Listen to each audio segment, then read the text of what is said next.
یہ داستان ہے اس بدبخت اور متکبر بادشاہ کی جس نے لوگوں کو خدائے عظیم کے خلاف بغاوت کرنے پر اکسایا۔ نمرود جو آسمان کے خدا سے جنگ کرنا چاہتا تھا، لیکن ایک کمزور مخلوق نے اسے کیسے ہلاک کیا۔ 3000 سالوں بعد جب نمرود کی لاش برآمد ہوئی تو اسے لوگوں سے کیوں چھپا دیا گیا؟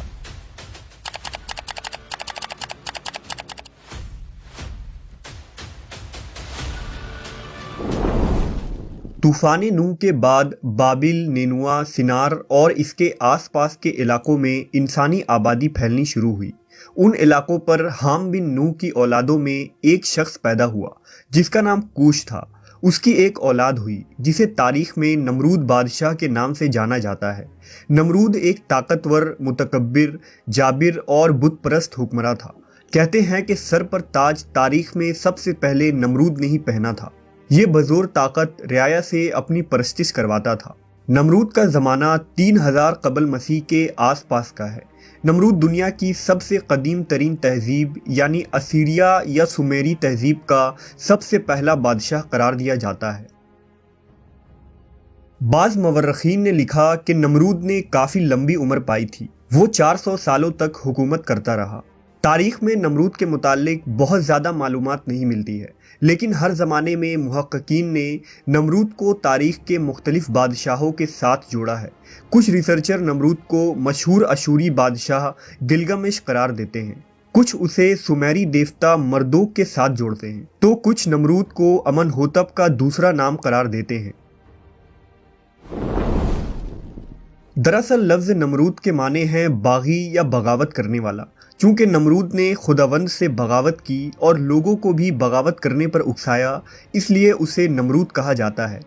اسلامی روایتوں کے مطابق نمرود بابل کا بادشاہ تھا جو خدائی کا دعوے دار تھا۔ اسی زمانے میں اللہ نے حضرت ابراہیم علیہ السلام کو مبعوث فرمایا۔ آپ کا مسکن شہر بابل کے قریب ار کا علاقہ تھا۔ جب اللہ نے آپ کو نبوت سے سرفراز کیا اور اپنا رسول منتخب کر لیا تو حضرت ابراہیم نے بابل کے لوگوں کو ایک اللہ کی عبادت کی طرف بلایا اور بت پرستی کے خلاف کھلے عام تقریریں کی، یہاں تک کہ ایک دن آپ نے بابل کے سب سے بڑے مندر میں رکھے تمام بتوں کو توڑ دیا۔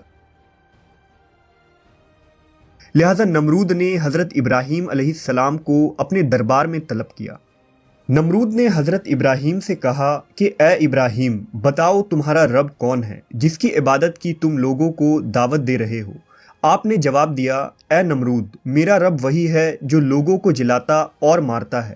اس پر نمرود نے کہا، یہ تو میں بھی کر سکتا ہوں۔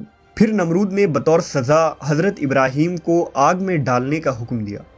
لہذا بابلی لوگوں نے ایک مقام پر بہت بڑا الاؤ روشن کیا۔ کئی روز تک آگ کو دہکایا گیا، یہاں تک کہ آگ کی تپش سے ارد گرد میں موجود چیزیں خاکستر ہو گئیں۔ آس پاس کے درخت جھلس کر کوئلہ بن گئے۔ پھر نمرود کے حکم سے حضرت ابراہیم کو آسمان سے باتیں کرتے ہوئے ان شعلوں میں پھینک دیا گیا، لیکن خالق کائنات کے حکم سے آگ ٹھنڈی ہو کر گلزار بن گئی اور حضرت ابراہیم صحیح و سلامت باہر آ گئے۔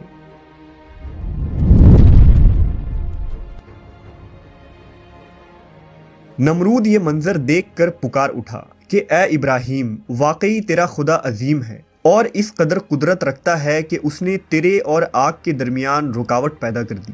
میں اس کی قدرت اور عظمت کی وجہ سے اس کے لیے قربانی کروں گا۔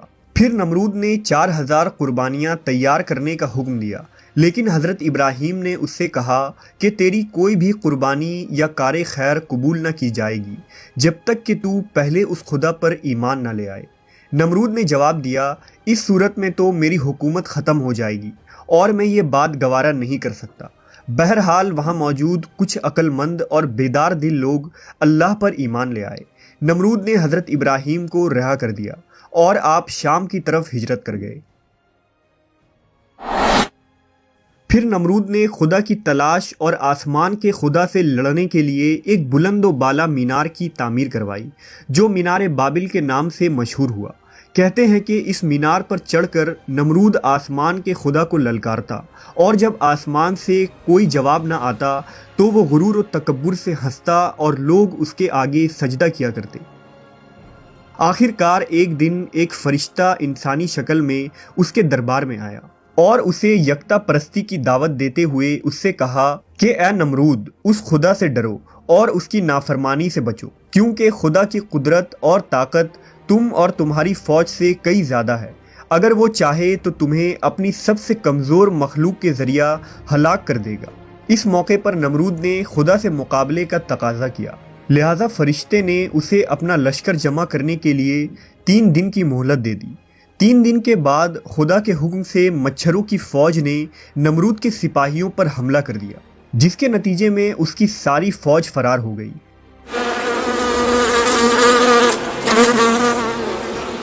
اللہ رب العزت نے ایک مچھر کو نمرود پر مسلط کر دیا جو ناک کے راستے نمرود کے دماغ میں داخل ہو گیا۔ نمرود درد کی شدت سے بے چین ہو گیا۔ جب وہ اپنے ہاتھ سے اپنے سر پر مارتا تو مچھر کچھ دیر کے لیے بیٹھ جاتا، یوں اسے بھی آرام ملتا۔